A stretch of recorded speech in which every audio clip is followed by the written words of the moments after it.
Thank you for coming along to this presentation. My name is Phil Cooper. I'm the Sales and Marketing Manager for Heuft Limited, which is Heuft UK and Ireland. So Heuft as a company, just to introduce you, we've been established more than 30 years. We're a German manufacturing company with our manufacturing base in a town called Bergbrohl, which is near Cologne or Köln in the western part of Germany. At the factory in Bergbrohl, we employ about 900 people, and about 20% of that workforce are involved in R&D. So we're very much a technology-led company. We're looking into new technologies and how to apply them, and also how to extend what we do with our existing technologies. So what we do is about inspection. It's inspection of manufactured products. And there are three areas we work in, that being the food industry, the beverage industry, and the pharmaceutical industry. And our technologies are generally in three groups. The first one being use of high-frequency energy. So an example of that, because if you're not familiar, that sounds a bit, well, what does it mean? A good example is if you pass electromagnetic energy from a sender to a receiver, and in between you have a bottle with, say, mineral water in, the energy will pass through the liquid in a different way to the head space above it. So you can use that to very accurately gauge the fill level within the bottle. The other area is machine vision, which is a very wide, lots of variations in machine vision. So in what we can see, but replicated with cameras, so that's machine vision from the human perspective, and also what we can't see. So looking at things in, say, the near-infrared spectrum of light or thermal imaging. And then the third and the most recent addition, but say most recent within the last sort of 10, 15 years, which is the way we would say it most recent, is X-ray technology. We started with very basic X-rays to do fill level monitoring in containers that you can't see through. So metal containers, say cans. But now we're using X-ray technology to look for component integrity. So this could be a chocolate bar. Is it all there? Is it broken? Is there something missing in the middle? Or foreign body contaminant inspection. We design our equipment specifically for the industries we sell into. So we understand the rigorous demands of, say, the beverage industry. It's very wet. It's very fast. They don't want downtime, it costs a fortune, so we design our equipment suitable for that. Then at the other end, we're looking at the very high quality equipment needed by the pharmaceutical industry. And when we sell into the pharmaceutical industry, about a third, we always say by volume and by price, about a third of what we sell is the validation and the documentation that goes with it, because that's required. But we know the industries we sell into, and we supply to exactly the needs of those industries. And we supply direct to manufacturing companies, but also through main contractor companies and through OEM partners. And this talk is about brand protection. So the way we say it is, we protect your brand. Because the last speaker, Marcus, gave a very good run-through of how technology is used to weigh things, to inspect things, to use X-ray to check are things there that shouldn't be there or should be there. But why do you do it? And I always think, look at the why question rather than the how and the what question. And the why question is brand protection. It takes a long time to build a brand, and in this day of social media, it can take minutes to get that brand damaged, sometimes irreparably damaged. And brand protection for a commercial company, a profit-making company, is something that's obviously they're keen to do. It's on their top list of things to make sure they achieve. But also if you're a non-profit-making organization, brand protection, if you think of the NHS in the UK, the National Health Service is a respected brand. So everything they do is about protecting the brand but delivering services that are suitable for the end user. So whether you're working in a profit-making organization or not, Heuft can protect your brands.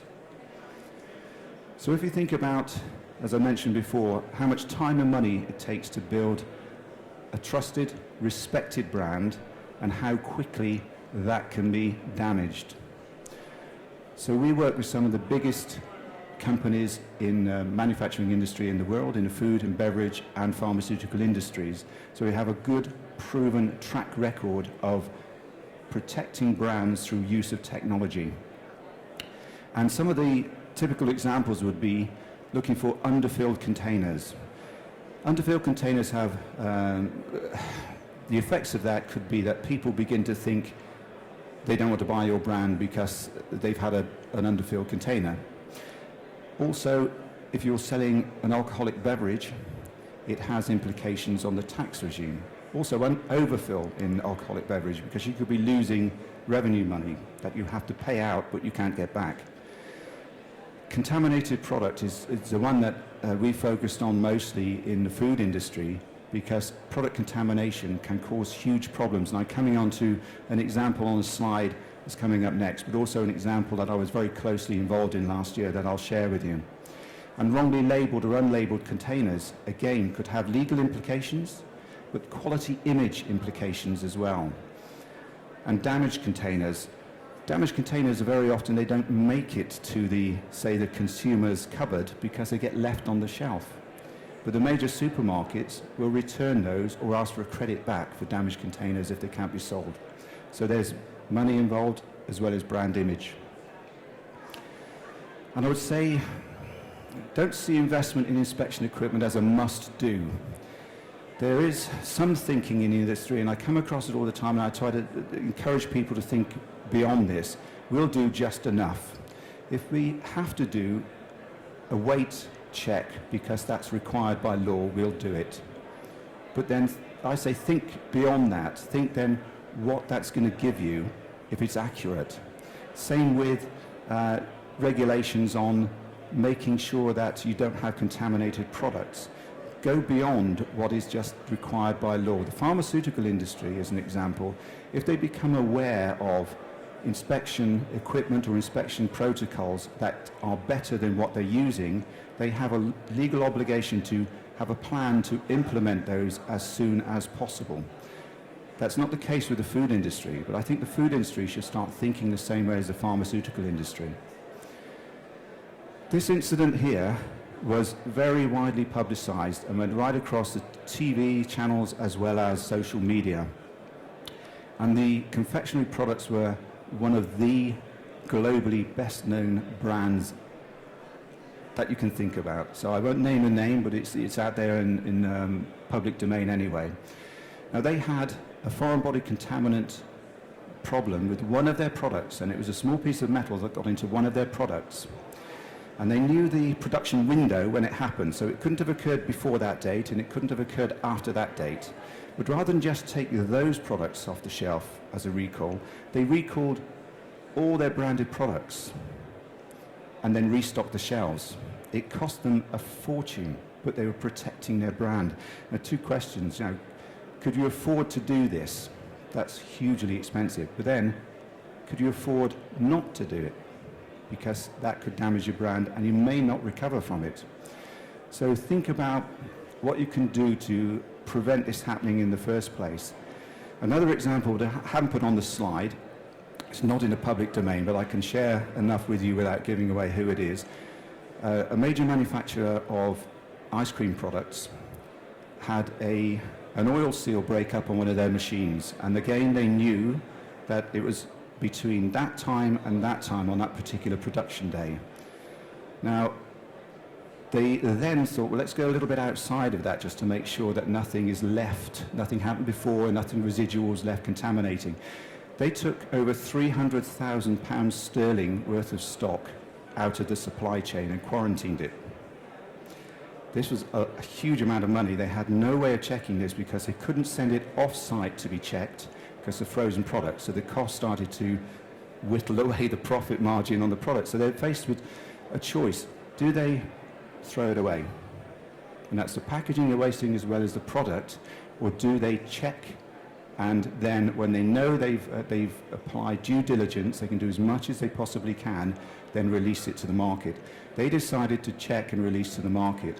We supplied them the machinery to do this as an offline check in a frozen warehouse, so it didn't have to leave their premises with all the related transport costs.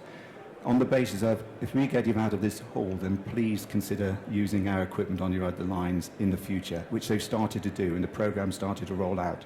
So prevention, you know, very often you won't think about it until it really bites you. And then in that one incident, they would have lost £300 worth of stock at retail value of stock. This was a machine we used to help them over that problem. It's a low-energy X-ray system, and it projects the X-ray beam vertically down through the product. It's a full-image X-ray. This is one of the things that is a USP about Heuft. Rather than using a line scan X-ray, it's like a medical X-ray. If you've ever broken a bone and you've had your hand X-rayed or your leg or whatever, it's a full picture. So they then analyze the picture. But rather than the doctor looking at the picture saying, I know what that is, I know what that is, we've got vision analysis algorithms that are looking for things that should be there, shouldn't be there, integrity of product, foreign body contaminants. So it's a full image capture X-ray designed for the food industry. Very robust, very well suited to the wet environments we work in. What we use a lot in the beverage industry is the two models, Spectrum or Prime, but they're basically the same as what we call bridge machines, because the machine is sited on a support leg next to the conveyor, so you don't have to cut into the conveyor, and sits over the conveyor as a bridge. And we can put various modules on there. So we can put X-ray modules on there. We can put vision systems looking at labels, scanning labels, correct code on the label.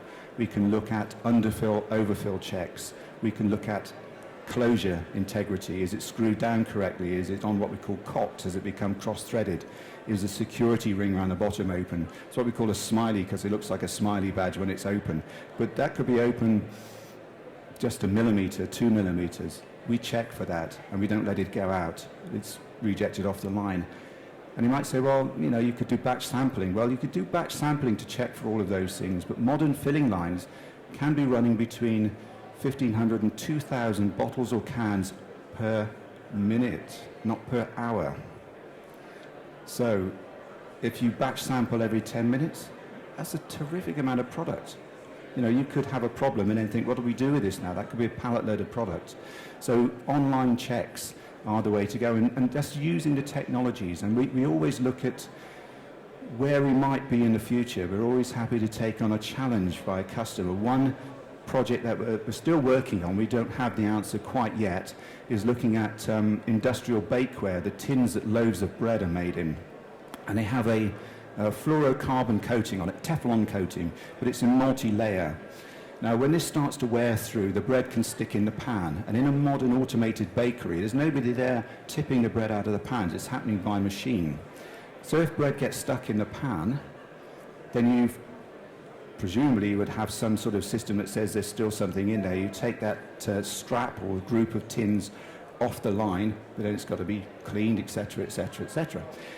If you can inspect that and start seeing where the fluorocarbon coatings are starting to wear and take them out of the system for recoating when they need it, you can save a lot of money.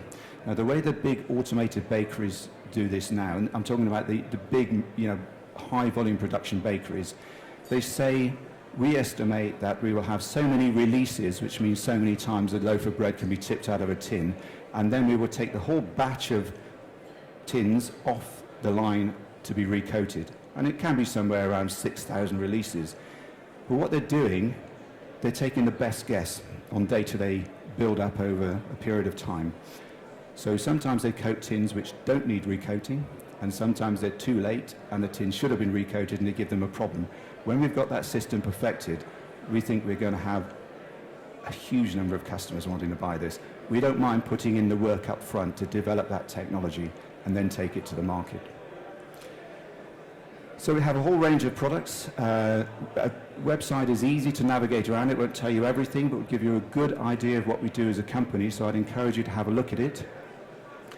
I represent the sales force in the UK and the whole of Ireland, but we do work with a company in Ireland who are a very well established company called Obeeco, O-B-E-E-C-O. They're based in the Dublin area, and they supply machinery to the food, beverage and pharmaceutical industries, and for the whole of the island of Ireland, they are our representatives that we work very, very closely with. So thank you for your time. I hope you found it interesting, and if you do want any more information, I'll leave some of my business cards on the table at the front, and I'll be happy to talk to you after the show. Thank you.